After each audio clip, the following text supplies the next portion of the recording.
आज खूप दिवसानंतर मी इतकी उशिरा उठलेली आहे. मी माझ्या माहेरी आलेली आहे म्हणून मला कोणीच लवकर उठवत नाही आहे आणि माझ्या बोटाला पण लागलेलं आहे. त्यामुळे माझा इथे खूप आराम चाललेला आहे. माझ्या घरी मी सकाळी 6 वाजताच उठते. एकही दिवस असा होत नाही की मी उशिरा उठलेली आहे. आज भाऊबीजेचा दिवस आहे. माझे भाऊसुद्धा रेडी होऊन आलेले आहेत, पण रियांश काही पूजेसाठी ऐकत नाही आहे. मला साडी वगैरे नेसता नाही येते. मी ड्रेस घालूनच आज त्यांची पूजा करणार आहे. त्यांची पूजा केली. पप्पांनाही मीच ओवाळून घेतले. दोघं बहिणींचीही खूप कमी होती. ही पहिली दिवाळी अशी होती की मी एकटीच माहेरी आलेली आहे आणि माझ्या दोघं बहिणी अजूनही सासरीच आहेत. त्या 2-3 दिवसांनी येणार आहे. काही कारणास्तव त्यांना यावर्षी उशीर झालेला आहे. पण घरामध्ये त्या नसल्या की मला अजिबात करमत नाही आहे. माझ्या माहेरी असूनसुद्धा मला यावेळेस करमत नाही आहे. आराध्याने रियांशला ओवाळून घेतलं आहे. आता तिच्या मामांना ती ओवाळते.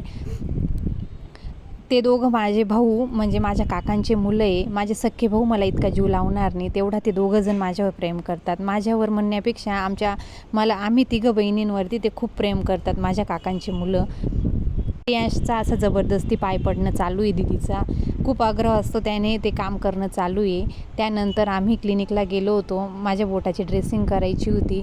ड्रेसिंग करण्यासाठी मला खूप भीती वाटत होती. असा गेला आजचा दिवस. मग संध्याकाळी फटाके फोडून आजचा दिवस एन्जॉय केला. अजून दिवाळी आहे. चला भेटूया पुढच्या व्हिडिओमध्ये. बाय.